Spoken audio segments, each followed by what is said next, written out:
Retour sur le plateau Equinoxoir, deuxième partie, c'est le temps du débrief, toujours en compagnie de Charles Ndikam du mouvement pour la renaissance du Cameroun, Dr Mac-Anthony Akumo, membre de la société civile, Maître Georges Teghem du Rassemblement démocratique du peuple camerounais et Vincent de Paul Yédé, membre du PCRN, conseiller municipal, mairie commune d'arrondissement de Douala 3e. Vincent de Paul Yédé, je commence par vous, cet élément qui nous vient du sud-ouest, conseil régional, logiciel, tout est paramétré en français, alors qu'il y a une commission bilinguisme, promotion de bilinguisme. Il y a un certain nombre de décisions qui avaient été prises pour que dans les deux langues soient, que l'anglais et le français soient à égalité. Comment comprendre qu'aujourd'hui encore, que ce problème de langue se pose? Cette situation nous fait voir deux choses. La première, c'est que justement le gouvernement, dans son improvisation, tel qu'on le disait, a été obligé de mettre sur pied les différents conseils régionaux. C'est l'impréparation pour vous? Absolument. Et il n'y a pas que ça d'ailleurs. Il y a les DDR également, où les mêmes problèmes ont été soulevés. Donc, à côté de ça, il y a également, et là, on va s'adresser aux fonctionnaires, n'est-ce pas, pour leur négligence. Parce qu'on ne peut pas dire qu'il n'est pas pensé à outiller les machines que les responsables de ces conseils pouvaient utiliser. Non, je crois que c'est un problème de négligence de quelques individus en réalité qui mériteraient d'être sanctionnés et sévèrement parce que ça peut être mal interprété et sur le plan politique, c'est pas le moment que l'on puisse se permettre ce genre d'égarement. Donc, c'est ce qu'on disait déjà, que l'État, que le gouvernement a cédé à la pression, n'est-ce pas, peut-être là que je suis en train de me répéter, pour mettre sur pied ces différents exécutifs. Et je soulevais d'ailleurs le problème de la formation de ces élus, oui. Parce que l'État, le gouvernement du RDPC, a toutes les ressources humaines. Vous ne pouvez pas constituer des listes alors que vous avez déjà la majorité des conseillers municipaux. Donc, c'est à vous de choisir les personnes les mieux à même à remplir ces différentes fonctions-là. Et en principe, lorsqu'on met sur pied des exécutifs, c'est pour qu'ils entrent aussitôt en fonction. Donc, si 4 mois après, on est encore là à les former, si 4 mois après, on est encore là à les initier à comment monter un compte de gestion, les initier à comment monter un budget, je crois que il y a un manque de sérieux quelque part de la part de ceux qui gèrent cette organisation politique. Parce que vraiment pour le bien du pays, pour le développement du pays, il fallait mettre à cet endroit des personnes outillées et les mieux à même à remplir cette tâche-là. C'était les élections, non? Oui. On doit les mettre. Sauf que le RDPC savait déjà là où il avait la majorité des élus. Donc, en constituant des listes, il était sûr que ces listes-là allaient passer. Donc, il fallait mettre les personnes qui étaient directement opérationnelles. Hein, ça nous rappelle ces lycées où on créait un lycée, on affectait un proviseur et des enseignants sans que le lycée n'ait jamais été construit. Vous voulez parler du lycée Mbopi, c'est ça? Vous êtes de Mbopi, c'est ça? C'est vous qui le dites. Moi, je non, dis, c'est ça. Moi, ce n'est pas le seul d'ailleurs. Il y en a comme ça? Il y en a plusieurs dans ce pays comme ça. C'est-à-dire que dans la précipitation, oui, on met d'abord les responsables sans avoir construit les différents édifices. Ouais. Oui. Charles Ndikam, vous voulez réagir sur ce logiciel-là qui Non, ce ne sont pas... Pour vous, c'est une autre frustration? Est-ce qu'on peut parler de... Non, ce ne sont pas... C'est un autre problème? Non, ce ne sont pas les logiciels des appareils. C'est le logiciel de pensée de l'État parti RDPC. C'est son logiciel. Le choix de ceux qui deviendront conseillers, etc., est un choix d'abord de camarades, d'amis, d'introduits. Et cette fois-ci, malheureusement, les postes requièrent une certaine spécificité, une certaine compétence. Donc, ils ont par réflexe, par habitude, comme je disais, donc formaté à ce logiciel-là. Ils ont d'abord nommé les camarades, les amis, les introduits, et se rendent compte que, là maintenant il y a problème. Sinon, effectivement, étant donné que les 3/4 des fonctionnaires sont du RDPC, qu'ils le veuillent ou pas, il y a du monde, il y a de la ressource en la matière. Il y en a beaucoup. On va encore dépenser de l'argent en formation. C'est ça la raison qui fait que la machine reste complètement grippée? Non, la raison principale, elle a déjà été évoquée en entame de propos, en entame de débat par un de mes copanélistes, c'est qu'ils ont été forcés d'en arriver là. Mais jusque-là, ils n'ont pas encore accepté l'acte qu'eux-mêmes ont posé. Quand ils l'auront accepté, bon, tout ça peut prendre encore 24 ans, mais je pense que là, ça sera un peu moins, parce que 24, ils ne seront plus là. Mais il faut qu'ils acceptent déjà que, bon, ils se sont engagés, ils n'ont pas fait que s'engager, ils ont fait des élections avec l'argent des contribuables, et que donc maintenant, il faut bien que quelque chose se passe. Ça peut prendre un certain temps. Et un temps même certain, nous en sommes à 4 mois aujourd'hui pour les exécutifs régionaux et pour les maires un peu plus.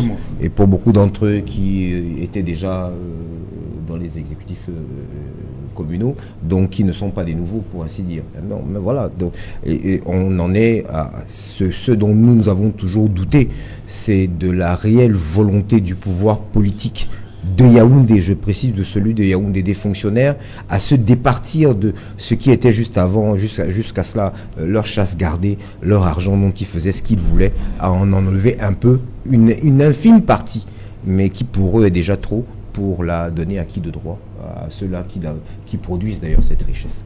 Voilà, Maître Tighem, vous pensez que c'est une erreur comme ça? C'est un problème pour vous?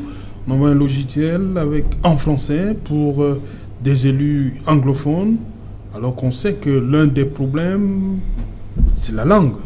On a parlé, on a fait des magistrats qui s'expriment seulement en anglais. Il y a eu ce problème là-bas. Vous pensez que c'est un autre problème? Vous savez, ce serait même une faute de dire que c'est un problème. Oui. Parce que pour ma part, je pense qu'au Cameroun, le français et l'anglais sont des langues d'égale valeur. Pareil que si au conseil régional du littoral, on donne un ordinateur en anglais, c'est pas un problème. Qu'est-ce qui est un problème? Le Cameroun, c'est un pays bilingue, monsieur. C'est 2 langues d'égale valeur. Un Camerounais doit parler les 2 langues. Ce monsieur, mon voisin, il s'exprime en anglais. C'est normal. Et ce serait une faute. Pensez-vous que un Camerounais qui arrive dans un service public, je ne sais pas, dans la région du centre, il parle en anglais, on lui dit parle en français? C'est une faute de lui demander de parler en français. Les 2 langues sont d'égale valeur. Donc, lorsqu'on donne un ordinateur en anglais à un gars dans une zone francophone, il prend l'ordinateur, il l'utilise normalement parce qu'il est dans un pays bilingue. C'est 2 langues d'égale valeur. Bien maintenant, s'il faut tenir compte de la revendication sociale, je peux comprendre qu'il y ait besoin d'adapter. Mais dans un pays qui se veut bilingue, comme le Cameroun, les langues sont d'égale valeur. Pour moi, le problème de langue ne doit pas se poser. C'est-à-dire que le problème de langue se pose à partir du moment où les gens parlent une langue qui n'est pas une langue nationale. Et pourquoi le discours du président est souvent traduit en anglais après? Voyez-vous, il faut se faire comprendre, le président de la République, c'est une institution. Ah bon? C'est une institution, c'est autre chose. Pourquoi c'est autre chose? Parce que c'est une institution. Non, on devrait comprendre que dès que le président parlait en français, tous les Camerounais ont compris. Le président de la République, oui, c'est une institution. Oui. Lorsque le président de la République s'exprime, c'est la souveraineté nationale qui s'exprime. Et donc, s'exprime son discours, oui, lorsqu'il s'exprime, doit être entendu par le maximum de personnes. Mais lorsque vous avez un outil de travail, parce qu'un ordinateur est un outil de travail, cet outil de travail peut être en une langue comme en une autre. Ça ne doit pas être un sujet de plainte. Ça, moi, je pense, sauf si on veut me faire croire que le Cameroun n'a pas 2 langues d'égale valeur. Pour moi, c'est un problème qui ne devrait pas se poser. Lorsqu'on reçoit, moi, quand j'ai un dossier en anglais, je dois venir le défendre en anglais. Écoutez, je ne peux pas venir dire au monsieur que c'est l'anglais. Non, c'est une faute. Mais monsieur, c'est une faute. C'est la vérité. Pourquoi vous voulez vous cacher? C'est la vérité. Le Cameroun est un pays bilingue où le français et l'anglais sont une langue. Ils ont tous se plaindre, les conseillers régionaux, là. Écoutez, ils peuvent se plaindre, mais en douce, ils ne doivent pas le dire en public. Parce que le français comme l'anglais sont des langues nationales d'égal. J'ai de rares points d'accord avec M. Tegem, mais dans l'absolu, chacun d'entre nous doit parler deux langues. Moi, je parle deux langues. Et je pense que l'institution dont il parle aussi devrait parler deux langues. C'est là qu'il faut aller jusqu'au bout du raisonnement. Non. Excusez-moi. Oui, il termine après Macanthony. Oui, parce que non, vous savez, j'ai entendu des choses tout à l'heure, il faut quand même me permettre d'en dire un mot. Lorsque vous dites que c'est le RDPC qui a choisi les représentants au conseil régional, moi je pense que c'est mal connaître la démocratie camerounaise. Les représentants, les conseils régionaux, ce sont les élus des circonscriptions concernées. C'est pas Yaoundé qui demande les élus, c'est là-bas qu'ils sont élus. Je parlais de la constitution des listes. Oui, c'est là-bas que ça se fait. C'est sur le plan local que ça se fait. Ça se fait pas à Yaoundé, c'est sur le plan local. C'est bien le RDPC qui constitue les listes? Non, le RDPC présente la liste. Le RDPC présente la liste. Mais en réalité, c'est sur le plan local que l'on s'organise, on constitue la liste. Et puis, contrairement à ce que vous croyez, une élection n'est jamais gagnée d'avance. Le RDPC, et je le dis, tout le monde le sait, on n'a pas de sénateurs sur les 7 sénateurs du Nord-Ouest. On a perdu avec la majorité des conseils municipaux du Nord-Ouest. Je parle sous le contrôle de mon voisin. Vous avez voulu perdre ou vous avez... Ils nous ont pas voté, nos conseils municipaux. Vous avez demandé qu'on ne vote pas pour vos conseils. Ils ne nous ont pas voté, nous on appelle les 7 sénateurs. Mais c'est la vérité, mais vous croyez que... Mais surtout, vous savez... Excusez-moi. On risque d'être obligé de parler des absents. Laissons l'affaire de vous dire. Laissez. Vous prenez ces choses avec beaucoup de légèreté. Est-ce que vous croyez que celui qui est candidat du RDPC à Nord-Ouest, il est candidat pour perdre? Non, mais... Il est candidat pour gagner. Le problème, c'est que les 7 sénateurs du Nord-Ouest, vous allez faire comme parmi lesquels j'ai deux de mes confrères, sont du SDF, alors que nous avions la majorité des conseillers municipaux. On a perdu ces élections. Aucune élection n'est gagnée d'avance. C'est parce que vous croyez que c'est facile. Mais au RDPC, mais mon Dieu, on travaille comme des cons pour gagner une élection. C'est un travail de terrain. Vous ne le faites pas, vous perdez. La preuve, nous n'avons pas le conseil régional d'Adamawa. C'est la vérité. Mais je ne sais pas. On n'avait pas voulu avoir. Et on a perdu, ils nous ont gagné. Pourquoi vous croyez que c'est facile? Vous avez beaucoup manqué maintenant. Non. Ce que je veux, et que ce soit su. Parce que moi j'ai l'impression que le public, on croit que le RDPC ça suffit. Non, pas du tout. On va aux élections, on est sur un pied d'égalité. Malheureusement, il y a des endroits où on nous fait confiance, des endroits où on ne nous fait pas confiance. Simplement, à la différence des autres, nous quand on nous gagne, nous acceptons, on continue à travailler pour reprendre. Parce que dans la Damawa, par exemple, nous avons perdu. Nous allons travailler pour reprendre. Comme toi, la troisième. On a repris parce qu'on a travaillé. Nous travaillons pour gagner. Okay. Les gens sont comme si c'est la sorcellerie. C'est un travail de terrain. Bon, maintenant, chacun peut aller de son opinion. Mais nous ne sommes pas des opinions quand il s'agit du vote. Quand il faut aller aux élections, on travaille. Et quand on ne travaille pas, il peut arriver que nous aussi on perde. On en souffre, rassurez-vous. Mais nous travaillons en disant, écoutez, si on a perdu, il faut travailler pour gagner la prochaine fois.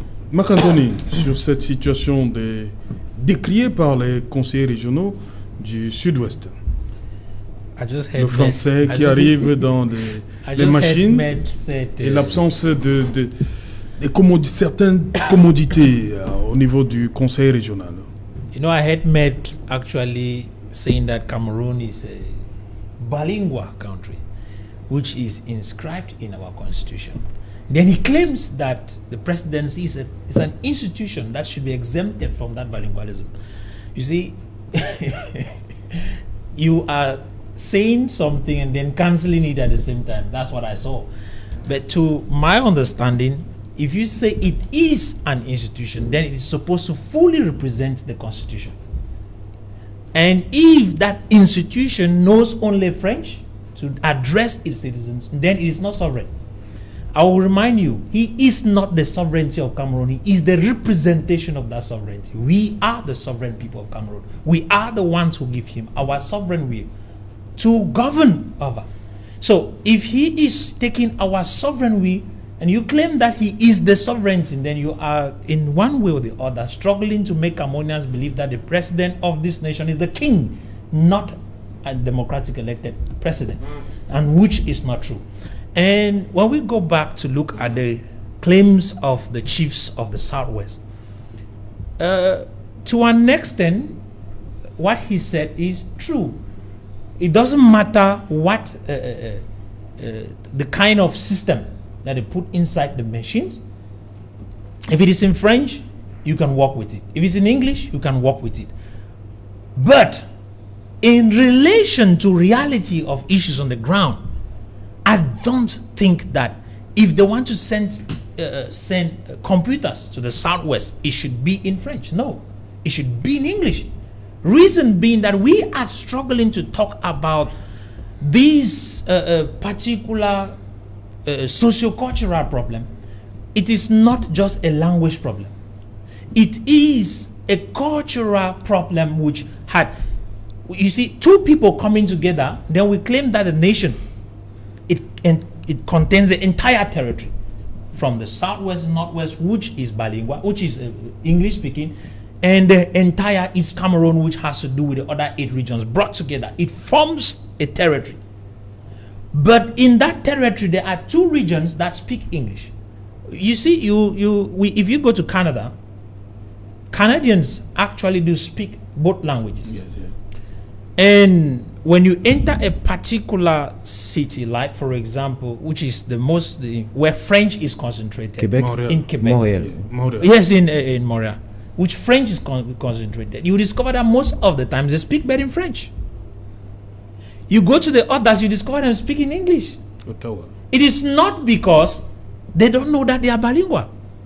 They know it, but they need to work in relation to the people around.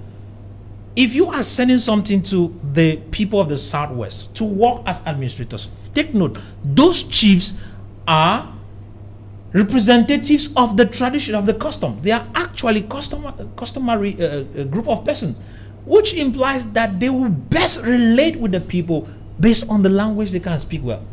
So, I think that for the sake of administration and effective work, those applications should be in English. The system should be in English. Best than that, could you imagine in Yaoundé, in a ministry, ordinators sent In English. It is not possible. In fact, I will say this. It might not like it's not possible. It's possible to have it. But I want to say this. If you enter into...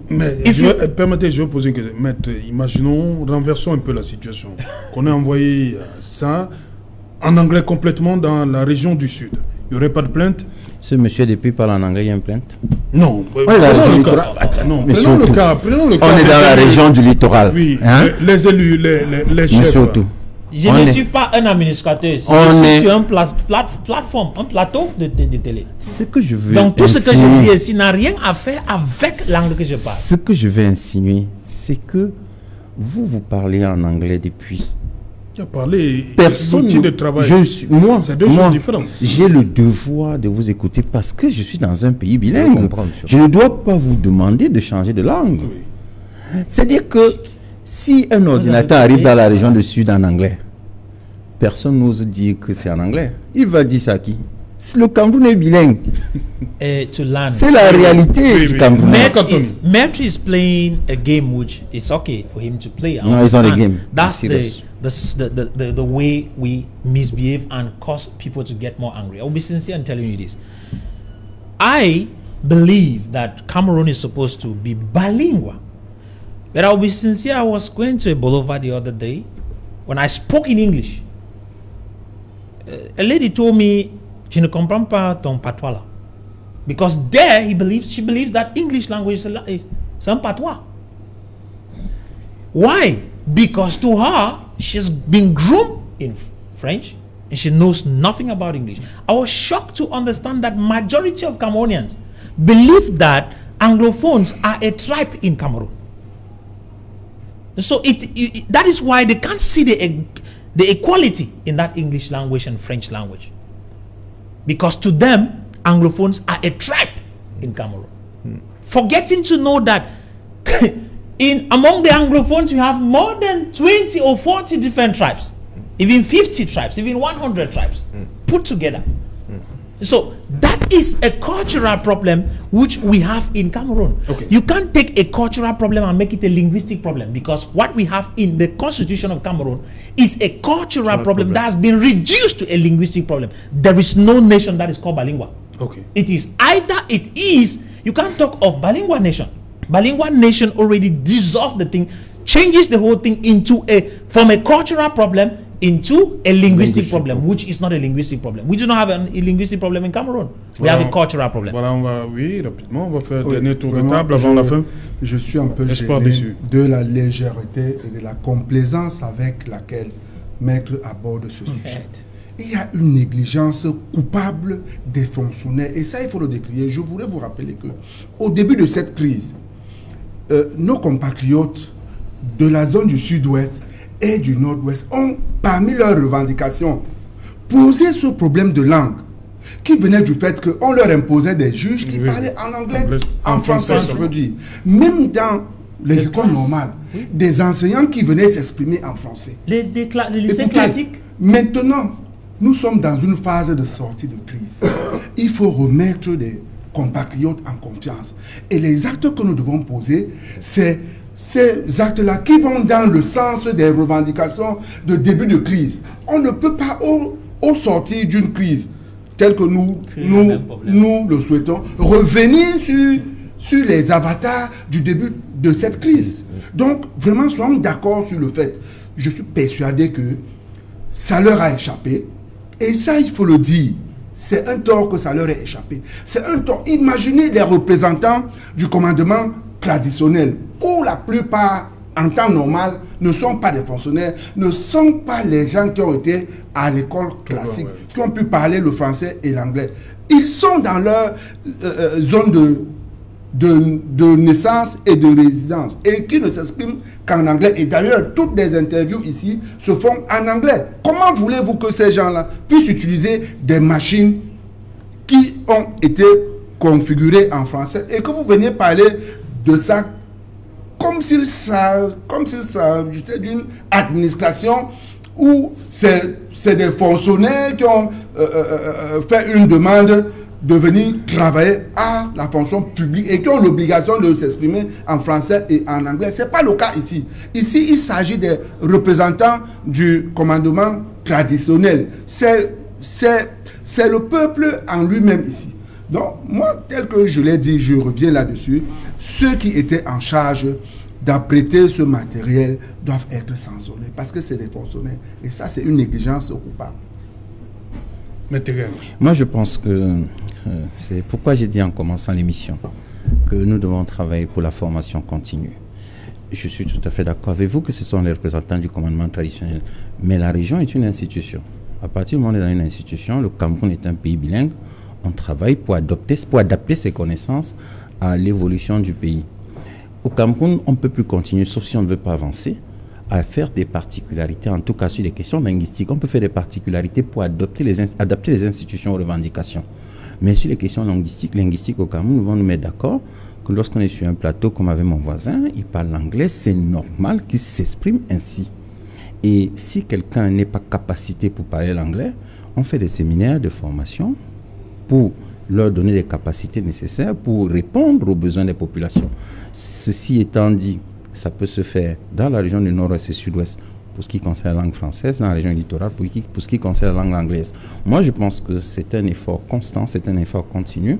La formation, M. Yédé, ne se fait pas seulement à la formation initiale, elle se fait aussi de manière continue, même chez les avocats, dans tous les corps sociaux. Moi, je pense que les journalistes organisent des séminaires de remise à niveau, des séminaires de capacitation. Moi, je pense que c'est ce que j'ai dit en commençant, que nous devons travailler pour que chacun d'entre nous soit formé pour pouvoir répondre aux besoins des populations. Certes, je peux vous comprendre que vous disiez que l'ordinateur soit en français. Ça peut fâcher. Mais quand nous, on s'exprime sur un plateau de télévision, on n'est pas ici on est là pour rappeler la loi. On est là pour amener les citoyens à comprendre. Est-ce que vous voulez dire que ça a été fait de manière délibérée? Non, je n'en sais rien. Mais ce que je veux dire, M. Yédé, c'est que... cohérent. Non. Soyez cohérent. Est-ce que ça a été fait de manière délibérée? Je n'en sais rien. De façon à expliquer que, ils ont la possibilité de s'exprimer soit en français, soit en anglais. Ça, je n'en sais rien. Mais ce que je dis, c'est que, et je l'ai dit en commençant l'émission, que nous devons travailler. Et j'ai dit que les conseils régionaux ont du mal à se mettre en place parce qu'effectivement, il faut travailler dans le sens d'une une amélioration de la formation des personnes qui ont été désignées pour implémenter ces conseils régionaux. Et l'amélioration de leur formation passe aussi par l'amélioration de la qualité de la langue qui doivent être pratiquée tous les jours. Je vais finir en disant un mot.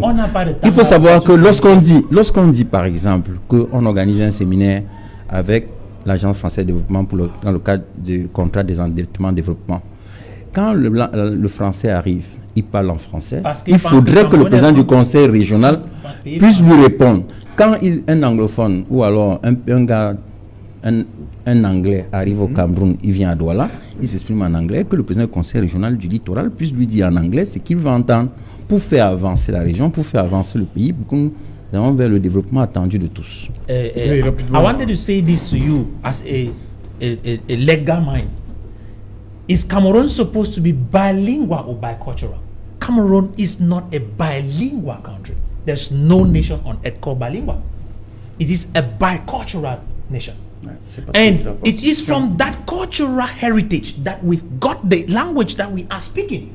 And if we neglect the cultural background of this particular nation and we hold on to the language, we are destroying the country. And that is the reason why Anglophones as a whole, as we call them, got angry that they were sending persons of a cultural background that does not relate with their thinking to come and teach them. And once you send such an individual, it comes and they are chewing their mouth in the class. And the same thing happens in the court. You are a legal mind. You know very well that in Cameroon we have two legal systems. You don't expect that a magistrate who does not understand the common law system should go and sit in that particular court of law. It is wrong. So we should not just talk because we want to talk. We should make Cameroonians understand that what is happening in Cameroon and causing the problem we are having is based on the wrong mindset of those who are leading us. We need to have a system that will be able to allow the two cultural systems to function equitably and well. So when we play these games around, we destroy the whole thing. Merci, Marc Anthony. That kind of language that makes people angry. Marc Anthony, on ne vous connaît pas comme ça, on se calme aujourd'hui. Hein, je comprends. Marc Anthony, on reste calme. Une phrase. Monsieur Anthony, juste une phrase. Juste une phrase. Oui, on vous a compris, merci. Un polémique, je veux que mon frère comprenne quelque chose. Oui. On n'est pas ici pour venir jouer avec les gens. On est ici pour éduquer les gens. Et quand tu viens sur un tableau, tu dis c'est normal. Moi, je n'ai pas un problème avec la langue. Il faut que le Camerounais apprenne les deux langues. C'est vraiment important. Mais la réalité est faite. La réalité est sur le terrain. Okay. N'oblige pas quelqu'un sur quelque chose qu'il ne connaît pas. Voilà, merci. Laisse-lui que ça soit son rapidement, on va prendre une phrase. Le bilinguisme au Cameroun est prévu par la Constitution. It is provided by the Constitution, it's wrong. Le biculturalisme également est prévu. Et on a prévu justement que le système common law et tout ce que vous dites. Mais je pense qu'il est normal que l'on travaille tous pour améliorer la qualité de la langue de chacun des participants au système institutionnel. Ok, merci. Charles, rapidement, on sort avec vous. À l'évidence, c'est de la provocation.